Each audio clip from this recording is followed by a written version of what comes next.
ဘဝမှာဓမ္မလမ်းကြောင်းမတိမ်ဆောင်းအောင်ကိုယ့်ကိုထိန်းချောင်းနိုင်ရင်လူတော်လူကောင်းလို့ခေါ်ရမှာဖြစ်တယ်ကြီးပွားတိုးတက်တဲ့ပုဂ္ဂိုလ်တွေဟာဓမ္မလမ်းကြောင်းမတိမ်ဆောင်းစေပဲကိုယ့်ကိုထိန်းချောင်းသွားတဲ့ပုဂ္ဂိုလ်တွေသာဖြစ်တယ်ကိုယ့်ကိုမထိန်းချောင်းနိုင်လို့ရှင်ဘဝခရီးကြီးဟာဖြောင့်မြူးမှာမဟုတ်ဘူးစဉ်းစားကြည့်ပေါ့highway လမ်းမကြီးပေါ်မှာကားမောင်းနေတာတောင်ကရွတ်စိုက်မမောင်းဘူးနော်တတိလွတ်သွားပြီဆိုလို့ရှင်တိမ်ဆောင်းသွားလို့ထိန်းချောင်းမှုလွတ်သွားတာနဲ့တပြိုင်နက်အသက်ပါဆုံးရှုံးသွားကြတာဒီအများကြီးအဲ့တော့ရှင်တစ်ခုကိုမထိန်းချောင်းနိုင်လို့တိမ်ဆောင်းသွားလို့ခံရရင်ဒီတဘဝပဲဖြစ်တယ်ဓမ္မလမ်းကြောင်းကိုမထိန်းချောင်းနိုင်လို့တိမ်ဆောင်းသွားမယ်ဆိုလို့ရှိရင်တန်တရားတစ်ခုလုံးမှာဒုက္ခရောက်သွားနိုင်တယ်ဘဝမှာအချိန်ချင်းတွေ့ရမယ်ဆင်းရဲဒုက္ခတွေအဲ့ဒီအခြေအနေတွေကိုမြတ်စွာဘုရားဟောပြောဆုံးမထားတာဖြစ်တယ်အဲ့တော့ဒေသနာတော်လေးတစ်ပုဒ်ကိုနားကြည့်လိုက်ဒီမှာဟောထားတဲ့ဒေသနာတော်ထဲမှာဓိသောဓိတံယန္တံကရိယာဓိသောဆိုတာလူဆိုးတယောက်လူဆိုးဆိုတာအကောင်းမလုပ်ဘူးအမြဲတမ်းဆိုးဖို့တွေးနေတာဖြစ်တယ်စာပေမှာတော့တခိုးလို့ဘာသာပြန်တယ်နော်တခိုးလို့ဘာသာပြန်တာအဲ့တော့လူဆိုးလို့ဘာသာပြန်တာပို့ကောင်းတယ်တခိုးကခိုးယုံခိုးတာမျိုးဖြစ်တတ်သေးတယ်ခါလေဓိသောဓိတံယန္တံကရိယာခိုးတတ်တဲ့အကျင့်ဆိုးတဲ့လူဆိုးတယောက်ဟာအလားတူလူဆိုးတယောက်ကိုတွေ့ပြီဆိုရင်ဒုက္ခပေးတဲ့အလုပ်ကိုလုပ်မှာပဲလေလူဆိုးဟာလူဆိုးတယောက်ပေါ်မှာညှာတာတယ်ဆိုတာမရှိဘူးကိုကလက်ဥအောင်ပဲလောက်ကြတပ်ဖြတ်ကြမှာဖြစ်တယ်အဲ့တော့လူဆိုးတယောက်ကလူဆိုးတယောက်နဲ့ကြုံတွေ့တဲ့အခါမှာလှုပ်လိုက်လို့အခြေအနေဆိုးသွားတာတဲ့ပို့ပြီးအခြေအနေဆိုးနိုင်တာကကိုယ့်ရင်ထဲနှလုံးထဲမှာဖြစ်တဲ့ကိုယ်စိတ်ကိုမထိန်းနိုင်တဲ့ထိန်းကြောင်းမှုလွတ်သွားတဲ့စိတ်ကပိုဆိုးအောင်လုပ်နိုင်တယ်လို့သူတို့ပြောတာလူဆိုးတယောက်ကလူဆိုးတယောက်ကိုဒုက္ခပေးတာတဲ့ကိုယ့်ရင်ထဲနှလုံးထဲမှာဖြစ်လို့ဖြစ်တဲ့ကိုယ်စိတ်ကမကောင်းတဲ့စိတ်ကပို့ပြီးတော့ဒုက္ခပေးနိုင်တယ်လူဆိုးတယောက်ကလူဆိုးတယောက်ကိုဒုက္ခပေးရင်တဘဝပဲပေးလို့ရတယ်နောက်ဘဝအထိလိုက်ပေးလို့မရဘူးအေးရင်နဲ့နှလုံးထဲမှာဖြစ်တဲ့စိတ်ဆိုးစိတ်မိုက်ကတော့ဒီဘဝရင်ဒုက္ခပေးမှာမဟုတ်ဘူးဘဝဆက်တိုင်းလိုက်ပြီးတော့ဒုက္ခပေးမှာလို့မြတ်စွာဘုရားဒီလိုဟောလို့ရင်ဖြစ်တယ်နော်ဓိသောဓိတံယန္တံကရိယာသူလှုပ်ချင်လို့မှာပဲလေလူဆိုးတယောက်ကလူဆိုးတယောက်ကိုလှုပ်ချင်တာလှုပ်ဆိုးတဲ့အလုပ်တွေဒုက္ခပေးတဲ့အလုပ်တွေသူလှုပ်ချင်လုပ်မယ်နောက်ဥပမာတစ်ခုပေးတာတော့ဝေရီဝါပဏဝေရိနာရန်သူတယောက်ကရန်သူနှစ်ယောက်ဆုံးတယ်ဆိုရင်အဲ့ဒီရန်သူဟာအပြန်အလှန်ရန်သူဖြစ်သည့်အတွက်ကြောင့်ရန်သူတယောက်ကရန်သူတယောက်ကိုဆုံတွေ့တဲ့အခါမှာဒုက္ခပေးတာလို့ဒုက္ခပေးတာတဲ့ပို့ပြီးတော့စိတ်ဆိုးစိတ်မိုက်ကပို့ပြီးတော့ဒုက္ခပေးနိုင်တယ်လို့သူတို့ပြောတာနော်အဲ့တော့လူဆိုးတယောက်ကလူဆိုးတယောက်ကိုဒုက္ခပေးတာရဲ့ရန်သူတယောက်ကရန်သူတယောက်ကိုဒုက္ခပေးတာရဲ့အဲ့ဒီဒုက္ခပေးမှုနှစ်ခုတည်းပို့ပြီးတော့ဆိုးအောင်ဒုက္ခပေးနိုင်တာတော့မိမိတို့အသီးသီးရင်ထဲမှာဖြစ်နေကြတယ်အကုသိုလ်စိတ်ဆိုးစိတ်မိုက်တွေသာလင်းဖြစ်တယ်ဒါတတိထားဖို့ပြောတာနော်မိစ္ဆာပနိဟိတံစိတ်တံပါပိယောနံတတောကရေလူဆိုးတယောက်ကလူဆိုးတယောက်ကိုဒုက္ခပေးထားတဲ့ပိုဆိုးအောင်ဒုက္ခပေးနိုင်တာကမိစ္ဆာပနိဟိတံလို့ခေါ်တဲ့ဒီစိတ်ဆိုးစိတ်မိုက်တာလည်းဖြစ်တယ်ရန်သူတယောက်ကရန်သူတယောက်ကိုဒုက္ခပေးထားတဲ့ပိုဆိုးတဲ့ဒုက္ခကိုပေးနိုင်တာမိစ္ဆာပနိဟိတလို့ခေါ်တဲ့ဒီဓမ္မ လမ်းကြောင်းတိမ်ဆောင်သွားစေတတ်တဲ့စိတ်ပဲဖြစ်တယ်အထိန်ကြောင်လွတ်သွားတဲ့စိတ်ဟာအဲ့ဒီတည်းပို့ပြီးဒုက္ခရောက်စေတယ်လို့ဒါမြတ်စွာဘုရားဟောလို့တဲ့အထိပ္ပယ်စဉ်းစားကြည့်မယ်ဆိုလို့ရှိရင်ရန်သူဆိုတာနှမျိုးရှိတယ်လို့ပြောဘာလဲဆိုရင်အတွင်းရန်နဲ့အပြင်ရန်အပြင်ဘက်ကကိုယ်ဒုက္ခပေးမဲ့ရန်သူကိုယ်စိတ်ထဲမှာဖြစ်နေတဲ့ရန်သူနှစ်ခုရှိတယ်ဥပမာပဲဆိုတော့ရှင်တဲ့နှလုံးထဲမှာဖြစ်နေတဲ့အကုသိုလ်စိတ်တွေကလည်းကိုယ်ရန်သူတွေပဲသို့တော့အဲ့ဒါကိုလူတွေကရန်သူလို့သိမထင်ဘူးအပြင်ဘက်ကမတည့်တဲ့လူကိုပဲရန်သူလို့ထင်ကိုယ်ရင်ထဲမှာဖြစ်နေတဲ့လောဘတွေဒေါသတွေမောဟတွေအိတ်တာတွေမစ္စရိယတွေဆိုတဲ့စိတ်ဆိုးစိတ်မိုက်တွေဟာဓမ္မလမ်းကြောင်းဖြင့်ထိန်းချောင်းနိုင်ခြင်းမရှိတဲ့စိတ်ဆိုးစိတ်မိုက်တွေဟာ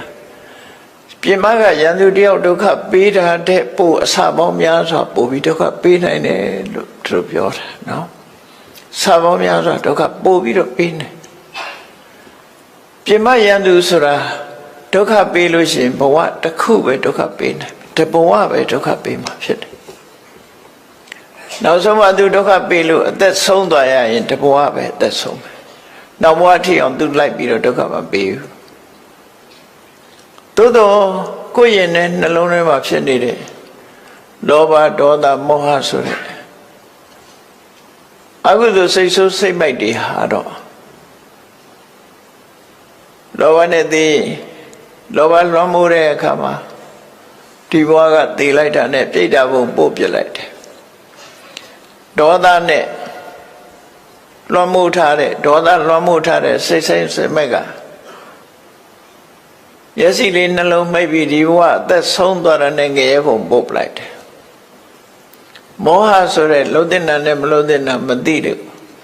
မှားမှားရင်လှုပ်တယ်အမှန်တရားကိုမသိတဲ့မောဟလွှမ်းမိုးထားတဲ့စိတ်ဆိုးစိတ်မိုက်ကမျက်စိနှလုံးမိတ်သေဆုံးတာနဲ့တပြိုင်နက်တိရစ္ဆာန်ဘဝပို့ပလိုက်တယ်တိရစ္ဆာန်ဘဝဆိုတာမောဟလွှမ်းမိုးနေတယ်ဘုံဘဝမျိုးပဲပြိတ္တာဆိုတာအမြဲတမ်းဆာလောင်နေတာကိုလောဘဖြစ်နေတာအမြဲတမ်းလောဘလွှမ်းမိုးထားသည့်အတွက်ကြောင့်တသက်အငတ်ထားတဲ့ပုံစံမျိုးဖြစ်တယ်ပေါ့လောဘကြီးအောင်ဆိုပြီးတော့ဒုက္ခပေးထားတဲ့သဘောငရဲဘုံဆိုတာလုံးဝညှင်းဆဲနှိပ်စက်မှုကိုခံနေရတဲ့ဒေါသကြီးအောင်ဆိုပြီးဒေါသကနေပြီးတော့ဒေါသနဲ့အတူတဲ့ငရဲမီးတွေနှိပ်စက်မဲ့ငရဲထိန်နေဝိုင်းအောင်နေတဲ့နေရာဌာနတစ်ခုပို့ပလိုက်တာဖြစ်တယ်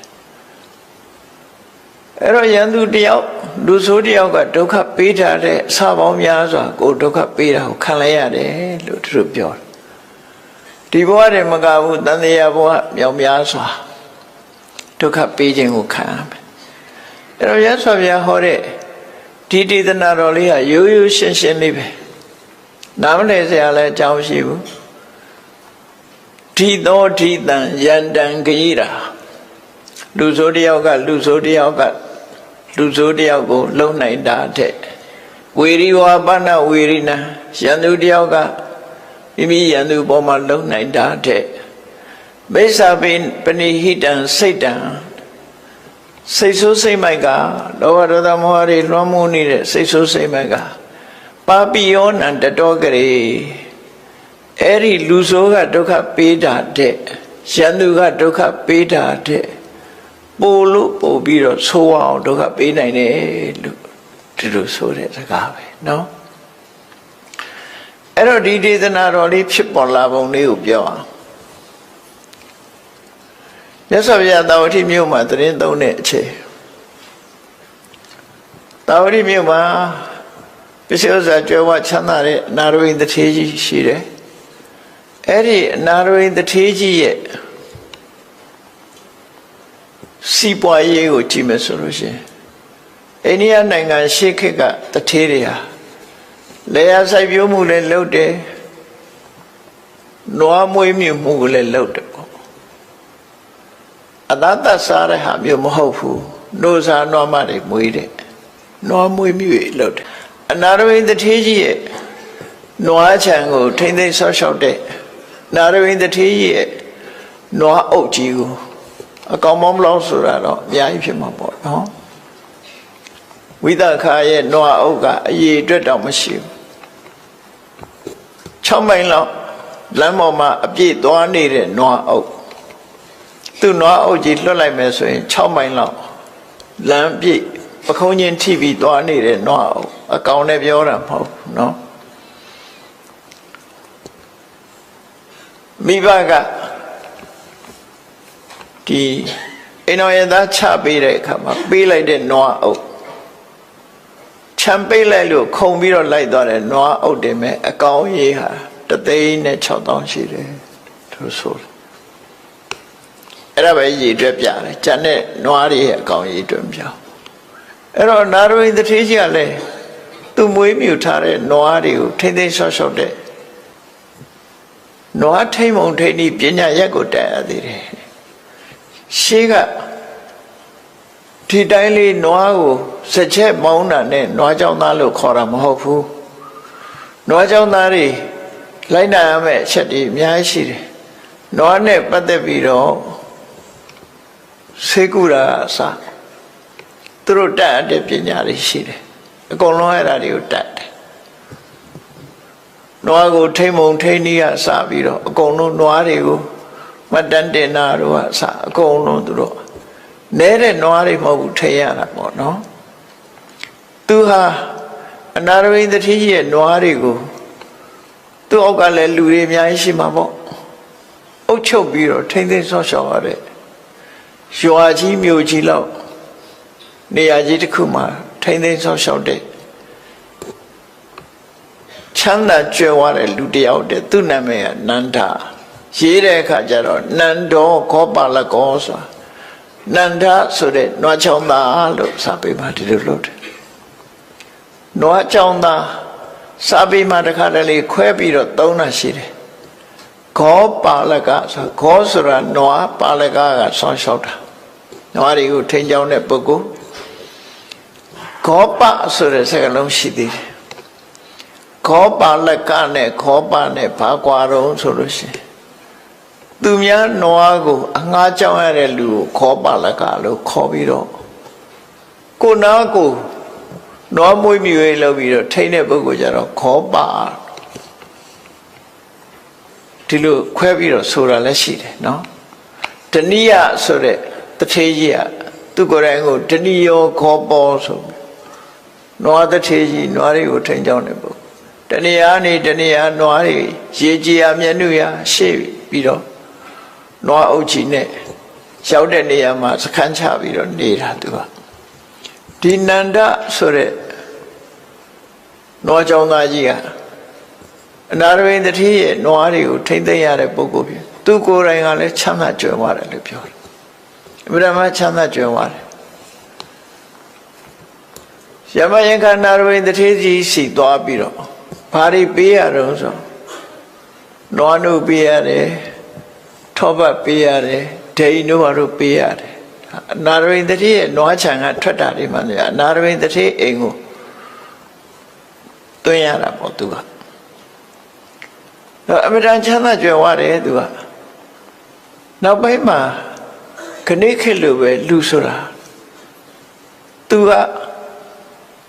ချမ်းသာကြွယ်ဝတဲ့အခါကျတိုင်းပြည်အုပ်ချုပ်တဲ့ဘုရင်တွေကအခွန်လိုက်တယ်နွားဘယ်နှကောင်ရှင်ဘလောက်ပေးရမယ်ဆိုပြီးတော့အခွန်တော်တွေလိုက်ပြီးတော့စီးကြတယ်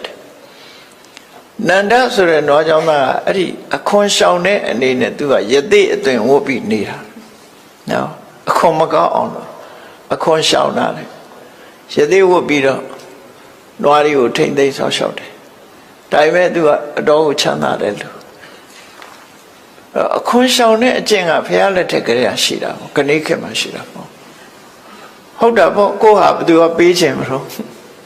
နော်အခွန်ရှောင်တဲ့သူကခွန်ရှောင်မှုအတွက်ယသိအောင်ဆိုမြတ်စွာဘုရားလက်ထက်တုန်းကကေနိယဆိုတဲ့ယသိဟာယသိအစစ်မဟုတ်ဘူးအခွန်ရှောင်မှုအတွက်ယသိလို့ဝတ်နေတာသူလည်းနွားကြောင့်နွားတွေနဲ့နွားအုပ်ကြီးကိုမွေးမြူတဲ့ပုဂ္ဂိုလ်ပဲဒီနန္ဒဆိုတဲ့ နာရဝိတ္ထေကြီးရဲ့နွားအုပ်ကြီးကိုထိမ့်သိမ်းဆောက်ရှောက်တဲ့ပုဂ္ဂိုလ်နာရဝိတ္ထေအိမ်ကိုမကြမ်းခဏရောက်တယ်နွားတို့ပို့တယ်ဆိုတော့တစ်ခွက်တလေပို့တာမဟုတ်ဘူးတထေအိမ်စားလောက်အောင်ပို့ရမှာနော်တထေရဲ့မိသားစုတွေအကုန်လုံးအလုံးနွားတို့ပို့တယ်ထောပတ်ပို့တယ်ခုခေတ်ဒိန်တို့ဘာလို့လိုဟာမျိုးတွေပို့တယ်အဲ့လိုပို့ရင်နာရဝိတ္ထေကြီးကလည်းဘုရားကိုအမြဲတမ်းဆွမ်းအိမ်မှာဆိုလို့ရှိရင်နေ့စဉ်အပါ2000ဆွမ်းကတ်တာဘုရားမှုရှိတဲ့တန်ဃာတွေသူ့အိမ်မှာနေ့စဉ်အပါ2000ဆွမ်းကတ်တယ်ဘုန်းကြီးဆွမ်းကတ်တယ်ဆိုတော့ဘုံမှာအတွေ့နဲ့သွားမတွေ့နဲ့စပွဲတွေနဲ့ပြင်းတယ်လို့အဲ့လိုမအောင်မေးနဲ့ကိုယ်တပိတ်လေးနဲ့ကိုကြွလာပြီဟောတပိတ်ထဲမှာလောင်းထည့်တာနေရာထိုင်ခင်းလေးခင်းထားတယ်အတော်ကျယ်တဲ့နေရာတစ်ခုဆိုရင်2000ဆန့်တဲ့နေရာမျိုးမှာဗမာပြည်ကလို့စပွဲတွေနဲ့ပြင်ရမယ်ဆိုပါ2000ဆိုနေတာမဟုတ်ဘူးလေအဲ့လိုကတ်တာမဟုတ်ဘူးတန်းစီပြီးတော့ထိုင်နေတဲ့ရဟန်းတွေရဲ့တပိတ်ထဲကိုလိုက်ပြီးတော့ထည့်တာဘူဖေးပေါ်ခုခေတ်လို့ပြောချင်းပတ်တပိုင်ဆွန်ရောဟင်းရောအကုန်လုံးပေါင်းပြီးတပိတ်ထဲထည့်ပြီးအဲ့ဒါကိုယ့်အကိုဖုံးဝေးကြတာအဲ့ဒါလို့နေ့စဉ်ပါ2000ကတ်တာနန္ဒဆိုတဲ့နာရဝိတ္ထေရဲ့နွားတွေကိုထိမ့်သိမ်းဆောက်ရှောက်ရတဲ့ပုဂ္ဂိုလ်ဟာနာရဝိတ္ထေကြီးစီမကြမ်းရောက်တဲ့အခါဖះကြော့လာတဲ့ကျုံတို့တရားနာရတယ်ရှင်တွေကသရတရားတွေဖြစ်တယ်မြတ်စွာဘုရားကိုပင့်တယ်သူ့နှချမ်းကြွဖို့ပေါ့နော်နှချမ်းကုန်းကြွဖို့မြတ်စွာဘုရားပင့်မြတ်စွာဘုရားကရုပ်တရက်မကြွဘူးဘာကြောင့်မကြွတော့ဆိုရင်ဖះဆိုတာသူစီကြွရင်သူ့အတွက်ဘာလုပ်ပေးနိုင်မလဲဒါကြည့်တယ်ငါသွားလို့သူစီကသူ့ကိုဘာလုပ်ပေးနိုင်မလဲကြည့်တာနော်သူစီကနွားတို့တောက်ချင်လို့တော့မသွားဘူးသူ့ဘာလုပ်ပေးနိုင်မလဲငါရောက်လို့တရားဟောရင်သူတရားတို့ရနိုင်မလားဆိုအဲ့ဒါပဲကြည့်တာမြတ်စွာဘုရားကြည့်တော့သူဟာတရားတော့ရှိတယ်ဒါပေမဲ့အသိဉာဏ်ကမထက်မြက်သေးဘူးမထက်မြက်သေးလို့မရင်ချက်သေးဘူးလို့ဆိုတာမရင်ချက်သေးလို့မြတ်စွာဘုရားသူ့နှချမ်းကုန်းဘယ်တော့မှမကြွအောင်ဒီတိုင်းပဲနေနောက်တရက်တော့မြတ်စွာဘုရားအဲ့နှချမ်းကုန်းဘက်ကတောတွင်တောအုပ်တစ်ခုရောက်သွားပြီအဲ့ဒီမှာသံဃာတွေနဲ့သတင်းသုံးနေတယ်နှချမ်းကုန်းနဲ့အနီးပါဆိုတော့နန္ဒဆိုတဲ့နာရဝိတ္ထေရဲ့နွားတွေကိုထိမ့်သိမ်းတဲ့ပုဂ္ဂိုလ်ကဖရာဒီနာကြွလာတယ်ဆိုတာကိုသတင်းကြတာနဲ့ချက်ချင်းလာတွေ့ပြီးမြတ်စွာဘုရားကိုဆွမ်းသာပင့်တယ်သူနှချမ်းကုန်းမှာ9ရက်တိဆွမ်းကတ်ခြင်းတယ်အဲ့တော့မြတ်စွာဘုရားလက်ခံလိုက်တယ်9ရက်တိမနေ့ကျောင်းတော်ကလာပြီးတော့ဆွမ်းလက်ခံပြီး9ရက်တိဆွမ်းဖုံးပေးတယ်9ရက်ပြည့်တဲ့နောက်မှာမြတ်စွာဘုရားတရားပါဟောပြီးတော့ကိုလန်းကိုကြွတဲ့အခါမှာတော်တော်လေးဝေးလံအောင်သူတော့အဆက်လောက်ထိအောင်မြတ်စွာဘုရားတပိတ်ကိုယူပြီးတော့လိုက်ပို့တယ်အဲ့ဒါလို့ပြန်ကနေလေးလိုက်ပို့တယ်မြတ်စွာဘုရားကြွသွားတာကိုနောက်ကနေလိုက်ပို့ရဟန်းနေလည်းပါတယ်အဲ့လိုမြတ်စွာဘုရားနဲ့လိုက်ပို့ရင်းကနေပြီးတော့အပြန်တနေရာရောက်တယ်ရောက်တဲ့အခါကျတော့တောတွင်တနေရာကသူ့ကိုချောင်းပြီးတော့မြားနဲ့ပြစ်ပြီးလှုပ်ကြံတပ်ဖြတ်လိုက်တာခုခေတ်ဆိုရင်တော့သင်္နတ်နဲ့ပြစ်သွားတယ်ပေါ့နော်ဘယ်လိုပြစ်သွားမှမသိဘူးသူတယောက်တည်းပြန်လာတဲ့အချိန်မှာမြားနဲ့ပြစ်တာလှုပ်ကြံတပ်ဖြတ်ပြီးလမ်းမှာပဲလဲကျပြီးသိဆုံးတယ်အဲ့ဒါနဲ့ပတ်သက်ပြီးယဟန်တွေကမြတ်စွာဘုရားကိုလျှောက်တယ်9ရက်တိဆွမ်းကတ်သွားတဲ့နန္ဒဆိုတဲ့ဥပဒကဟာခုလိုမြတ်စွာဘုရားနဲ့လိုက်ပို့ပြီးအပြန်မှာချောင်းမြောင်းပြီးလှုပ်ကြံခံလိုက်ရတယ်မှုတယ်တော့ပေါ်ကြမှာပေါ့မှာပေါ့နော်ပေါ်တယ်လည်းမသိဘူးမပေါ်ဘူးလည်းမသိဘူးတတ်ခံလိုက်ရတာတော့တတ်ခံလိုက်ရတယ် အဲ့ဒီမှာမြတ်စွာဘုရားကဒီတရားကိုဟောတာပဲနော်သူလုံးချံတပ်ဖြတ်တာဟာအတိတ်ဘဝတုန်းကသူလုပ်ခဲ့တဲ့အလုပ်တွေသူပြန်ရတဲ့သဘောပေါ့သို့တော်ယဟန်တွေကသူဘာဖြစ်လို့အခုလိုလုံးချံတပ်ဖြတ်ခြင်းခံရတယ်လဲဆိုတာဘယ်ကိုယ်တော်ကမှမလျှောက်ထားနဲ့မြတ်စွာဘုရားဘယ်တော့မှမလုပ်ခဲ့တယ်ဆိုတာတော့မပြောဘူးဟောမတော်ဘူးဟောမတော်တာမေးမှဟောတာမြတ်စွာဘုရားဒါကြောင့်မို့အဲ့ဒါတော့မသိလိုက်ရဘူးပေါ့သို့တော့မှန်းဆပြီးတော့ကြည့်လို့ရတယ်သူဟာရန်သူတယောက်ကိုတစ်ချိန်လုံးကသူလှုပ်ချံတပ်ပြတ်ခဲ့တယ်တော့မဟုတ်သူလူဆိုးဘဝကတခြားလူဆိုးတယောက်ကိုလှုပ်ချံတပ်ဖြတ်ခဲ့တယ်အဲ့ဒီလှုပ်ချံတပ်ဖြတ်တာကြောင့်မလို့ဒီဘဝမှာလည်းသူဟာလှုပ်ချံတပ်ဖြတ်ခြင်းခံရတယ်လို့ကိုလှုပ်ခဲ့တဲ့မကောင်းမှုအကုသိုလ်ကံဟာကိုယ်စီပြန်ရောက်တယ်ဆိုတာဘူပရင်ဆိုတဲ့လက်နဲ့သဘောမျိုးပဲနော်ပြစ်တဲ့လူစီဒီလက်နဲ့ကြီးပြန်ရောက်လာအဲ့ဒါလိုပဲမကောင်းမှုအကုသိုလ်အကျိုးတရားဆိုတာလှုပ်တဲ့လူစီပြန်ရောက်လာတယ်လို့သူဆိုလို့ရပေါ့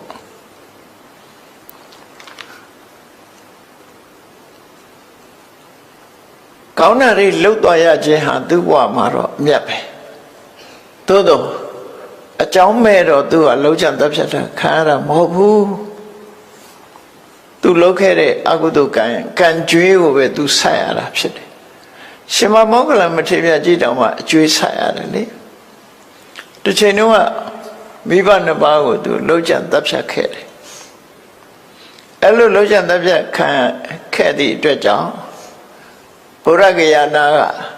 ကာလတိလာဆိုတဲ့ကြောက်တောင်တပါးတည်းနေတဲ့အချိန်ခိုးသား900ဝိုင်းပြီးတော့ရှမမောကလန်ကိုဝိုင်းပြီးတော့ရှိုက်ပုတ်ထုနဲ့အယိုးတွေထိအောင်ကြေမွအောင်လုပ်ပြီးတော့ခြုံမော်ပစ်ထားလိုက်တာဟောခြုံမော်ပစ်ထားရတာ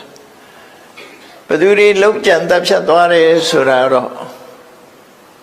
နောက်ပိုင်းမှာပေါ်တယ်သူတို့ခိုးသား900လူဆို900ပူပေါင်းပြီးတော့လှုပ်သွားတာလက်ထောက်ချတာဘယ်သူချတာတော့ဘယ်သူကခိုင်းတာတော့ဆိုတာတွေလည်းပေါ်တယ်ပေါ့နောက်ပိုင်းတော့အဲ့တော့ခုစကားအနေနဲ့ဒီဘဝအနေနဲ့ပြောလို့ရှိရင်တော့ရှင်မမောဂလန်လှုပ်ကြံခံရတော့လည်းပဲဒီလိုပဲလှုပ်ကြံတပ်ပြခံလိုက်ရတယ်လို့တရင်အနေနဲ့ပါမှာပဲအလုံးသိကြမယ်သို့တော့သူဘာလှုပ်ခဲ့လို့ဒီလိုခံရတယ်ဆိုတာကိုတော့မြတ်စွာဘုရားကပဲဟောပြတာနော်တိတ်တုန်းကသူလှုပ်ခဲ့တယ်အဲ့ဒီလှုပ်ခဲ့တာကိုသူအကျွေးဆက်ရတာပဲဖြစ်တယ်လောကမှာကိုလှုပ်ခဲ့တာကိုအကျွေးဆက်ကြရမှာဖြစ်တယ်ဒါကြောင့်ဓမ္မလမ်းကြောင်းကတိတ်ဆောက်မသွားအောင်ကိုထိန်းချောင်းမှုလိုတယ်လို့ဆိုတာအဲ့ဒါပြောတာကိုတခုအမှားလုပ်ခဲ့လို့ရှင်အဲ့ဒီအမှားလုပ်ခဲ့လို့တစ်ဖက်သားမှာဒုက္ခရောက်သွားပြီဆိုလို့ရှင်အဲ့ဒီဒုက္ခကိုယ်စီပြန်ရောက်လာမှသိချတယ်ပေါ့အဲ့ဒါကိုမြတ်စွာဘုရားဟောတာထိသောထိတံယန္တံခိရာဝေရိဝါပနဝေရိနံလူဆိုတယောက်ကလူဆိုတယောက်ကိုဒုက္ခပေးနိုင်တာတဲ့ရန်သူတယောက်ကရန်သူတယောက်ကိုဒုက္ခပေးတာတဲ့ကိုယ်တဏ္ဍာမှာဖြစ်တဲ့လောဘဒေါသမောဟစသည်အကုသိုလ်တွေလွှမ်းမိုးထားတဲ့မကောင်းတဲ့စိတ်ဓာတ်ကပို့ပြီးတော့ဒုက္ခပေးနိုင်တယ်တဲ့အဲ့ဒါကိုသတိထားရမယ်လို့သူဆိုလို့တယ်နော်မြတ်စွာဘုရားရဲ့ဆုံးမတရားတော်တွေဟာစိတ်ကိုဗဟုပြုပြီးဆုံးမတာဖြစ်သောကြောင့်ကိုယ်စိတ်ကိုထိမ့်သိမ့်နိုင်ရမယ်မကောင်းတဲ့ဘက်မရောက်အောင်ကိုယ်ထိမ့်သိမ့်နိုင်ရမယ်လို့ဆိုအဲ့ဒီထိမ့်သိမ့်တဲ့နည်းတွေကိုလည်းပဲမြတ်စွာဘုရားဟောထားတာပဲမထိမ့်သိမ့်ဘူးဆိုလို့ရှိရင်လွန်ကျူးမှုထီအောင်ဖြစ်သွားဆိုပါစို့လိုချင်စရာအာယုန်နဲ့တွေ့ပြီဆိုရင်လိုချင်စိတ်ကဖြစ်လာမှာပဲမုန်းတိစရာအာယုန်နဲ့တွေ့ရင်အမုန်းစိတ်ကဖြစ်လာတာပဲအမှန်စဉ်းစားလို့မသိနိုင်တဲ့တွေ့ဝေစရာအာယုန်နဲ့တွေ့ရင်လည်းခေါင်းကုပ်စဉ်းစားတာဖြစ်လာမှာပဲမသိတဲ့ဟာဖြစ်လာ အဲ့ဒါလို့ဖြစ်လာလို့ရှိရင်အဲ့ဒီအချိန်မှာအကောင်အထည်မဖော်မိအောင်တွေးတဲ့အဆင့်မှာပဲရပ်ဆိုင်ဖို့လိုအပ်တယ်တွေးတဲ့အဆင့်မှာရပ်ဆိုင်ပြီးနှုတ်ကထုတ်ပြောတာအထီအောင်မလုပ်ဘူးကိုယ်ဒီလက်ရောက်အကောင်အထည်ပေါ်တာမလုပ်ဘူးဆိုလို့ရှိရင်အပြစ်သက်သာသွားမယ်သူဆိုလို့ပေါ့နော်အဲ့ဒီအချိန်မှာထိန်ရမှာစိတ်ကိုထိန်လိုက်တယ်ဒီတဲ့ထိန်နိုင်ရင်ကတော့လောဘဖြစ်လာရင်ဖြစ်တဲ့လောဘကိုသာထိန်လိုက်တယ်ဒေါသဖြစ်လာရင်ဖြစ်တဲ့ဒေါသကိုသာချိုးနှိမ်လိုက်တယ်မောဟဖြစ်လာရင်တခဏလေးပဲချိုးနှိမ်ပြလိုက်တယ်ဖြစ်မှန်းတောင်လူမသိအောင်ထိန်သိမ့်မျိုးသိမ့်နိုင်တယ်မျိုးသိမ့်နိုင်ရင်သူတော်ကောင်းလို့ခေါ်တာမမျိုးသိမ့်နိုင်တာကိုလူတွေကမမျိုးသိမ့်နိုင်တဲ့အတွက်ကြောင့်အ ਨੇ ဆုံးတော့ဆဲလိုက်ရမှရှင်တွေကခြောင်သွားတော့ဒေါသဖြစ်ရင်ဆဲလိုက်ကြတာပဲလေအဲ့ဒါလိုဖြစ်တယ်အဲ့ဒါမမျိုးသိမ့်နိုင်လို့ဖြစ်တာနော်မျိုးသိမ့်နိုင်မဲ့ဆိုလို့ရှိရင်သူမတောင်မှမသိလိုက်ရဘူးဒေါသဆိုတာအစစ်နဲ့ပေါက်ကွဲတာလောဘလည်းထို့တူပဲမောဟလည်းဒေါသကအစစ်နဲ့ပေါက်ကွဲတာပထမဆုံးရှင်တွေကဒေါသဖြစ်လာပြီဆိုမျက်နှာကြောလေးတင်းလာလက်ထောက်ကလေးနေလာအဲ့ဒါလောက်တင်မျိုးသိမ့်လိုက်ပြီဆိုရင်ပျောက်သွားပြီသူကမသိလိုက်ဘူးဘေးကလူတော်သိမသိအောင်မျက်ကြောလေးတင်းသွားတာလေးကိုပြန်ပြီးထိန်းလိုက်တယ်တချို့ကြတော့အဲ့ဒါလောက်နဲ့မရက်တဲ့အခါပါဇက်ကလှုပ်နဲ့ဆဲဖို့ပြင်လာတယ်ဟာအဲ့ဒီနေရာလေးမှလည်းရဆိုင်ခိုင်းလို့ရအဲ့ဒီမှာမမျိုးသိမ့်နိုင်ဘူးဆိုရင်ထဆဲပြီသို့တော့ဆဲလိုက်လို့အားရလို့ရင်ထဲကပေါ့သွားပြီဆိုရင်တော့သူကဒါနဲ့ပဲကျဉ်တ်သွားတယ်ရှေ့ဆက်မလားအဲ့ဒါလောက်နဲ့မကျဉ်တ်လို့ရှိရင်ဒုတစ်ပြက်ဓာတ်တစ်ပြက်ဖြစ်လာနော်အဲ့ဒီအချိန်လေးမှာမထိန်နိုင်တော့ဘူးဆိုသွားရောရာဇုံမှုနောက်ဆုံးသူများကိုလည်းတတ်တယ်ကိုယ့်ကိုယ်လည်းတတ်တယ်ဆိုအဆင်ရောက်သွားဒေါသဟာအစင်းစင်းပေါက်ကွဲတာဖြစ်တယ်လောဘလည်းထို့တူပဲပေါက်ကွဲလာတတ်တဲ့သဘာဝတရားတွေကိုအာယုံစိုက်ပြီးတော့ကိုယ့်ကိုထိမ့်သိမ်းဆော့ရှောင်နေရအဲ့ဒီလိုမထိမ့်သိမ်းမဲနဲ့ပြစ်ထားတာကိုမိစ္ဆာပနိဟိတလို့ခေါ်တယ်ကိုယ်စိတ်ကိုမထိမ့်မဲနဲ့ထားလို့ရှိမှန်မှန်ကန်ကန်မစင်စားပဲနဲ့ဒေါသကိုမြောက်ပေးတဲ့စဉ်းစားမျိုးမစဉ်းစားရဘူးငါတို့ကမဟုတ်ဝန်ခံမှုကွာဆိုတဲ့ဟာမျိုးမတွေးရဘူးနော်မဟုတ်လေတိခဏအောင်ခံမယ်ဆိုတဲ့အတွေးပဲတွေးရအောင်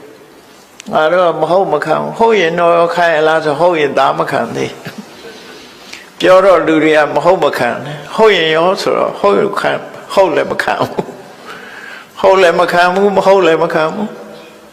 နားတော့ကောင်းတော့မဟုတ်မခံပေါ့အဲ့ဒါလို့ဖြစ်တယ်အဲ့ဒါလို့ထိမ့်သိမ်းဆော့ရှော့ရမယ်ထိမ့်သိမ်းဆော့ရှော့မှုမပြုတ်လို့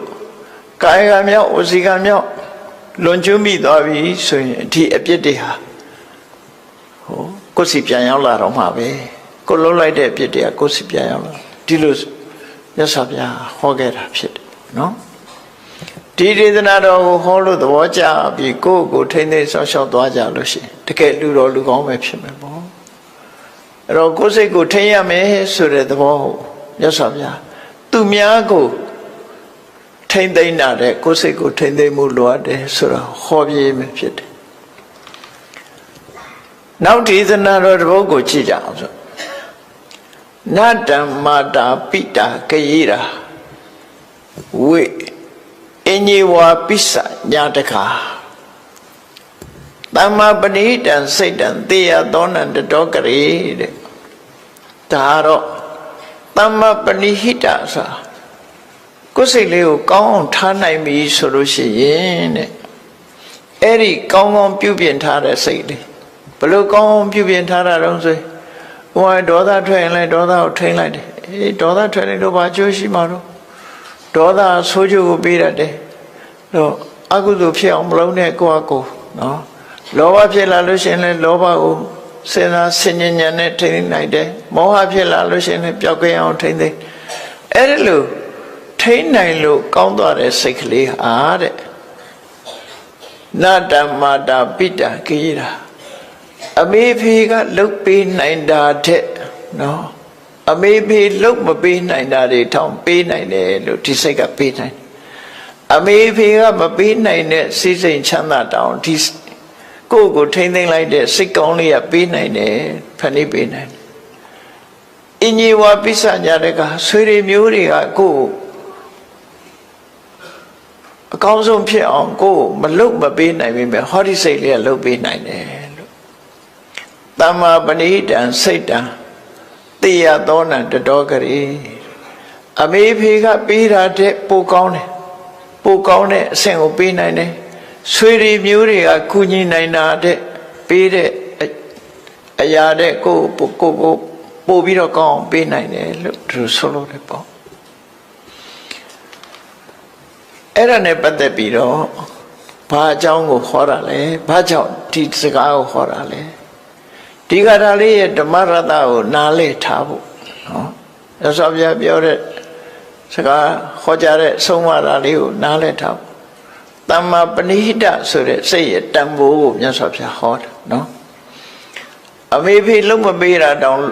အမေဖေလုံးမပေးတာလုံးမပေးနိုင်တာတောင်ဒီစိတ်ကလုံးပေးနိုင်ဆွေတွေမျိုးတွေမကူညီနိုင်တဲ့အရာတောင်သူကကူညီပေးနိုင်တယ်လို့ဆိုလိုတယ်အဲ့တော့ဒီတရားကိုမြတ်စွာဘုရားဟောတာအကြောင်းတစ်ခုကြောင့်ဟောတာပဲဖြစ်တယ်ဘာလဲလို့ဆိုလို့ရှိရင်ဒီဇလန်ထဲမှာလည်းအဆိုးလည်းပါတယ်အကောင်လည်းပါတယ်ဒီဇလန်လေးဖြစ်ပေါ်လာပုံလေးကဘာတော့ဆိုရင်တောတိမျိုးနဲ့အလှမ်းกว่าတဲ့နေရမှာသောရိယဆိုတဲ့မြို့လေးတစ်မြို့ရှိတယ်အဲ့ဒီမြို့မှာသောရိယဆိုတာတထေးသားတယောက်ရှိတယ်တငယ်ချင်းအပေါင်းအသင်းတွေနဲ့ရေချိုးမလို့ရှင်းတော့ကတော့ရေချိုးတယ်ဆိုတာမြစ်သွားချိုးကြတာများတယ်ဒီကနေ့ခေတ်လို့ကိုယ့်ရင်ကိုယ်မှာရေချိုးကနေနဲ့ချိုးတာမဟုတ်ဘူးမြစ်ထဲမှာရေကူးကြတယ်ရေကစားကြတယ်မြစ်ကိုသွားချိုးတာဝိသခါတို့လည်းမြစ်ချိုးတာပဲအကုန်လုံးမြစ်ချိုးကြတာတထေးတွေဖရာယဟန္တာတွေလည်းအကုန်မြစ်မှာသွားချိုးကြတာရေချိုးပြီးဆိုရင်နော်တခါတော့ကဖရာယဟန္တာတွေမကဘူးရာဇဂိုပြည်ကဗိမိသာရမင်းကြီးတောင်မြစ်သွားရေချိုးတာရှင်မင်းနေတောင်မြစ်သွားချိုးတာနော်မြစ်သွားချိုးတာတခါတော့ကယဟန်တွေကမြစ်မှာရေချိုးနေကြတယ်အတော်နဲ့မပြီးဘူးရေစိန်ချိုးနေကြတယ်ပူတဲ့ချိန်ဖြစ်လေဗေမိသာရမင်းကြီးကလည်းပဲကိုရံတော်တွေနဲ့လာပြီးရေချိုးလို့ရဟန်းနေမပြီးသေးလို့စောင့်နေဟောချိုးတဲ့အချိန်ကလည်းပဲနေ့လည်းပဲကနေညနေပိုင်းအထိချိုးတာကိုတော်တွေကအတော်နဲ့ဘယင်းလာလာမှန်းသိရတဲ့နဲ့အတော်နဲ့မပြီးတော့ဆိုင်းနေရကိုတော်တွေပြီးတော့အချိန်ကတော်တော်လေးနောက်ကျသွားဗေမိသာရမင်းကြီးကကိုတော်တွေပြီးမှရေချိုးတဲ့အခါကျတော့ဘယင်းမဲဖြစ်ဖြစ်မြို့တကားပိတ်ချိန်ရောက်ရင်ချောင်းဆိုပိတ်သွားမြို့တကားရဲ့ဖွင့်ခွင့်မရှိဘူးအဲ့ဒါတကမှုမှာအာနာအပြည့်ပေးတာဖြစ်တယ်ဘယ်သူမှဖွင့်မပေးဘူးအဲ့ဒါနဲ့ဗေမိသာရမင်းကြီးကပြင်ပမှာစခန်းချရတယ်အဲ့ဒီနေ့ညရေချိုးနောက်ကြပြီနန်းတော့ပြန်ဝင်လို့မရမနဲ့စောကြီးဖះစီသွားတော့ဖះကဘယ်လိုလဲစောကြီးရောက်လာပါလားဆိုသူမနေ့ကလည်းရေချိုးထွက်လာတာရဟန်းတန်ဃာတွေရေချိုးနေတာတွေ့တော့သူကစောင့်ရင်းနဲ့မိုးချုပ်သွားတော့မြို့ပြန်လို့မရဘူးဒါကြောင့်ဆိုရဆိုမြတ်စွာဘုရားကိုရော်လေးခေါ်ပြီးဆုံးပါတယ်နော်ဆုံးမပြီးတော့သိက္ခာပုဒ်တစ်ခုပြညတ်လိုက်တယ်ဒီပူတဲ့အိုက်တဲ့အချိန်မှာနော်တစ်ပတ်နှစ်ပတ်အတွင်းကိုရေမချိုးရဘူးဆိုပြီးယဟန်တွေကိုရေမချိုးရဘူးဆိုပြီးတော့သိက္ခာပုဒ်ပြညတ်တာနော်အဲ့ဒါလို့နှစ်ပတ်မှတစ်ခါလောက်ရေချိုးရမယ်ဟာမျိုးမြတ်စွာဘုရားပြညတ်လိုက်တာအဲ့ဒါနဲ့ယဟန်တွေကနေ့စဉ်ရေချိုးလို့မရတော့သို့တော့မြမပြည်ကကိုရော်တွေဘာကြောင့်ချိုးတော့ဆိုဗမာပြည်အတွက်ကအထူးမစ္စည်းမဒေသမှာသာပြညတ်ပြီးတော့မစ္စည်းမဒေသရဲ့အပြင်ဘက်ကဒေသတွေမှာကြတော့ရှေးကြိုက်တော့ချိုးဝင်ပေးထားတယ်ဒါဝိနည်းသိက္ခာပေါ်မှာပါတာနော်ဝိနည်းသိက္ခာပေါ်မှာပါတာမစ္စည်းမဒေသမှာဆိုရင်မချိုးရဘူးတဲ့အဲ့သိက္ခာပေါ်ရှိတယ်အဲ့တော့ဒီမှာရေသွားချိုးတဲ့အခါသောရိယတထေသာရေသွားချိုးတော့ မြို့ပြင်ထွက်မြစ်စိတ်လားအဲ့ဒီမှာရှင်မကိစ္ဆနာဆိုတာပုံနာမျိုးရှုပ်ကအမတမချောတဲ့အသားလေးကဝါဝင်းနေတယ်နော်နာရန်လေးကတွဲတွဲယောက်ျားချောတာပေါ့ဒီမှာပါနော်ယောက်ျားချောမို့မိန်းမချောတာဖြစ်ခေါင်းဖြစ်လိမ့်မယ်အလွန်ချောတဲ့အခါကျတော့အဲ့သောရိယတထေသာရှင်မကိစ္ဆနာကိုကြည့်ဒီကိုတော့အသားရည်လေးကလှလိုက်တာနော်ငါမိမဒီအသားရည်မျိုးရရင်ကောင်းလိုက်မှာသို့မဟုတ်ဒီကိုတော့ရင်လည်းငါမိမဖြစ်ခေါင်းပါစိတ်ထဲကဖြစ်သွားတယ်နော်စိတ်ထဲတော့ပြစ်မှားမိလိုက်တာအဲ့ဒီလိုလဲပြစ်မှားမိလိုက်ရောဟိုကယဟန္တာပုဂ္ဂိုလ်ကြီးနေစိတ်ဆိုးစိတ်မိုက်ကအခုချက်ချင်းယဟန္တာပုဂ္ဂိုလ်ဆိုတော့အဲ့ဒီလိုလဲတွေးလိုက်တာဆုံးနဲ့ဆုံးသွားရောသူကပုံပြောင်းသွားခါတယ်အမျိုးသားနဲ့ချက်ချင်းအမျိုးသမီးဖြစ်သွားယုံကြည်နိုင်စရာမရှိဘူးပေါ့ခုခေတ်လူတွေအနေနဲ့ယုံကြည်မှယုံမှာပေါ့ချက်ချင်းလိန်ပြောင်းသွားတယ်လို့ခေါ်တယ်ချက်ချင်းအမျိုးသမီးဖြစ်သွားတယ်သူကြည့်လိုက်တဲ့အခါကျသူ့ကိုသူကြည့်ပြီးတော့ရှက်တာရှက်တော့တငယ်ချင်းတွေကလည်းသူ့ကိုမမှတ်မိကြတော့ချက်ချင်းအမျိုးသမီးရုပ်ဖြစ်သွားတဲ့အခါသူကစကားပြောရင်းနေပြီးတော့တစ်သွားတော့တာနော်ဟိုလူတွေကလည်းတထေးသာခုနဒီနေ့ရှိပါဘယ်ပြောက်သွားပါလဲနော်ကလေးမတယောက်ရောက်လာတယ်တထေးသာပျောက်သွားပြီသူတို့မျက်စိအောင်အဲ့တထေးသာကကလေးမလေးဖြစ်သွားအဲ့တော့ချက်ချင်းသူကလည်းခြေရဖြောက်ပြီးတော့လမ်းကြောင်းတစ်ခုကနေပြီးတော့ရှက်လို့ထွက်ပြေးသွားတဲ့အခါသူလမ်းသွားတဲ့နေရာမှာလှဲကုန်တဲ့တစုကလှဲမောင်းပြီးသွားတာတွေ့တယ်ဒါနဲ့လှဲကုန်တဲ့ရဲ့နောက်ကနေလိုက်သွားအဲ့ဒီလဲတွေကဘယ်သွားတာတုံးဆိုတက္ကသိုလ်ပြည်ကိုသွားကြမှာအယောင်းဝယ်နဲ့သွားတာသူအဲ့ဒီနောက်ကနေလိုက်သွား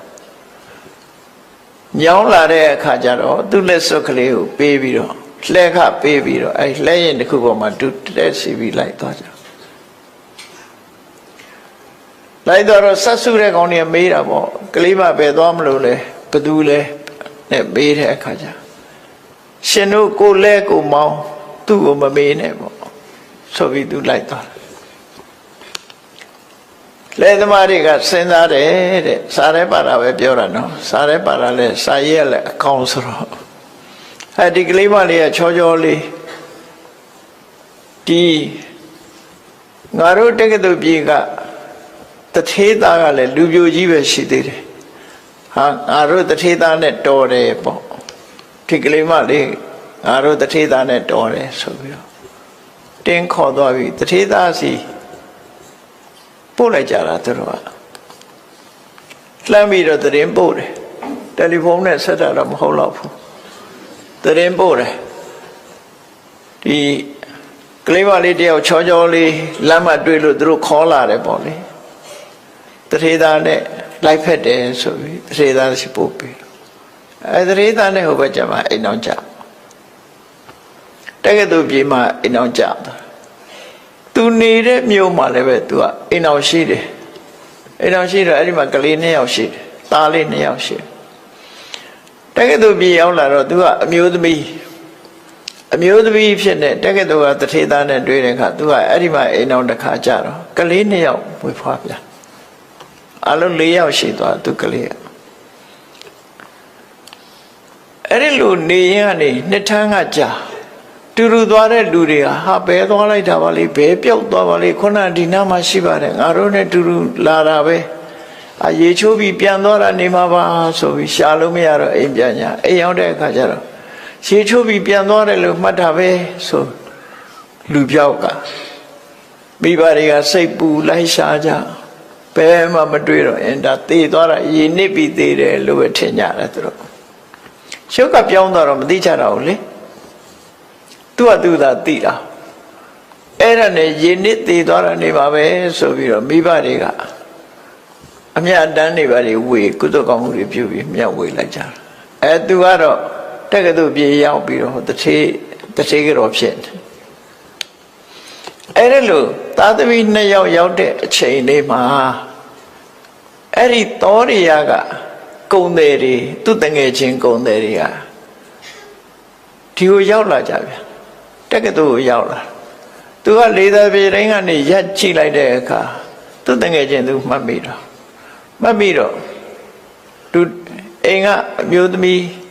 အစေပါးတွေကိုလွတ်ပြီးတဲ့အခါကျခေါ်ခိုင်းပြီးတော့ဝကြိုးငယ်ပြုတ်တရင်တနည်းကြီးသူကကျွေးတော့မွေးဟိုလူတွေကမှမှတ်မိဘူးသူကပဲမှတ်မိတယ်ဘယ်မှတ်မိမှာတော့သူကဟိုတုန်းကတထေသားအခုကအမျိုးသမီးဖြစ်တာမမှတ်မိအေးအဝတ်တွေပြုတ်ပြီးတဲ့အခါကျစကားထိုင်ပြောကြစကားထိုင်ပြောတော့ဟိုလူတွေကအံ့ဩပြီးမေးတာပေါ့ခင်ဗျားကျွန်တော်တို့ကိုသိသလားလို့ဆိုသိပါတယ်တရင်တနည်းကြီးဘယ်မှာသိတာတော့နဲ့စကားဆက်ပြီးတော့ပြောရင်ကနေသူကမေးတယ်အဲ့တော်ရရမှာတထေးကြီးဥပဒုပဲဝါနေကောင်းလားမေးတယ်နောက်တထေးသား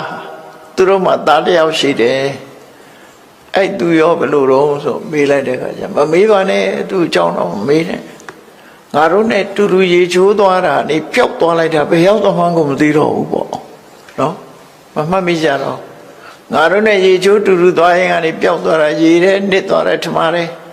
သူ့မိဘတွေကတော့အမြတ်တမ်းပေးဝေတာတွေလှုပ်ပြီးသွားပြီပေါ့ဆိုတော့အဲ့ဒီပျောက်သွားတယ်ဆိုတဲ့တထေသားဟာငါပဲတဲ့နော်မတော်ရအောင်မပြောနဲ့လေဟိုကတထေသားခမရအမျိုးသားမဟုတ်တာအမျိုးသမီးဆိုမဟုတ်ဘူးဆိုပြီးတော့ရှင်းပြတယ်ရှင်ကစီအဲ့တော့တွေးလိုက်ကြလားမင်းတို့ရဟန်းတော်တစ်ပါးရုပ်ချောလာတာတွေးလိုက်လားတွေးတယ်အဲ့မှာငါစိတ်ကအလိုဖြစ်လိုက်တဲ့အချိန်ငါဟာရုပ်ချင်းပုံပြောင်းသွားတော့မင်းတို့ငါ့ကိုမမှတ်မိတာဖြစ်လေအဲ့ဒီအချိန်မှာငါရှက်လို့တဲ့သူထွက်လာခဲ့တာလို့ဟောအဲ့ဒါဆိုလို့ရှိရင်ရှင်မကစီကဒီမြို့မှာရှိနေတာပဲအဲ့ဒါဆိုလို့ရှိရင်သူ့ကိုကြောဝန်ချလိုက်လို့ရှိရင်ဖြစ်ပါတယ်အဲ့ဒါသူ့ကိုတောင်းပန်ပြီးပြီလားဆိုမတောင်းပန်ရသေးဘူးတဲ့ဟာဒါဖြင့်တောင်းပန်မယ်စီစဉ်မယ်ဆိုပြီးတော့ရှင်မကစီထံအဲ့ဒီဧည့်သည်တထေသားတငယ်ချင်းကသွားပြီးတော့ဆွမ်းသာပင့်အိမ်ရောက်ဆုံးမကပ်ပြီးတဲ့အခါကျတော့ရှင်မကစီကိုအဲ့ဒီတော်ရလာတဲ့တထေသားကနေပြီးတထေရဲ့တငယ်ချင်းကနေပြီးတော့ရှောက်တယ်ရှင်ဗျာတဲ့ဟောဒီတထေကြောဟာရှင်ဗျာကိုတွေးလို့တော်ရနာမှာရှင်ဗျာကြွလာတော့အရှင်ဗျာအပေါ်မှာခုလိုစိတ်နဲ့ပြမမိခဲ့ပူပါတယ်တဲ့အဲ့ဒီပြမမိလို့သူဟာအခုလိုဘဝရောက်လာတာရှင်ဗျာသူ့ကိုသိခံခွင့်လွတ်တော်မူပါလို့တောင်းပန်ဝန်ချလိုက်တဲ့အခါရှင်မကကြီးကသိခံပါရဲလို့ပြောလိုက်တာနဲ့တပြိုင်နက်နှခမ်းမွေးနေပါလေပြန်ဖြစ်သွားအဲ့ဒါလိုပဲဖြစ်မှာပေါ့နော်နှခမ်းမွေးတွေမုံစိတ်မွေးတွေနဲ့ပြန်ဖြစ်သွားဇလန်ကအဲ့လိုအဲ့ဒီကြတော့ဒီဟာရုပ်ရှင်ရရင်တိတ်ကောင်းပါပေါ့နော်သူကတရုပ်ဆောင်တာလဲပြည်ပြင်းလုံးအားချီတယ်အဲ့ဒီမှာယောက်ျားလည်းပြန်ဖြစ်သွားရောဒီတက္ကသိုလ်ကသူ့ရဲ့အမျိုးသားတထေသားနေအောင်စလုံးတငယ်ချင်းလို့ဖြစ်သွားတော့ဒီမှာပဲဆက်နေပါပေါ့မထူပါဘူးသူနဲ့အကြောင်းပြုပြီးရထားတဲ့ကလေးလေး2ယောက်ရှိသူကအဲ့ဒါဘယ်လိုပြောတော့ဆိုလူဘွားကြီးတော့မင်းငါလည်းစဉ်းစားကြည့်တဲ့ငါဟာလူဘွားရလာတာအမျိုးသားဖြစ်လိုက်အမျိုးသမီးဖြစ်လိုက်နဲ့ပြီးတော့အမျိုးသားပြန်ဖြစ်လိုက်နဲ့ဆိုငါဘွားဟာရှက်စရာတွေအရှက်တွေကုန်ပြီးပေါ့လေငါဟာလူဘွားမှာဆက်မနေဘူးရဟန်းဝတ်တော်မှာဖြစ်တယ်ဒီသားလေး2ယောက်မင်းတောင်းအောင်မယ်မိမဲ့ထိန်သိဆောင်းရှောက်တော့ဆိုသူသားလေးတွေဖက်ပြီး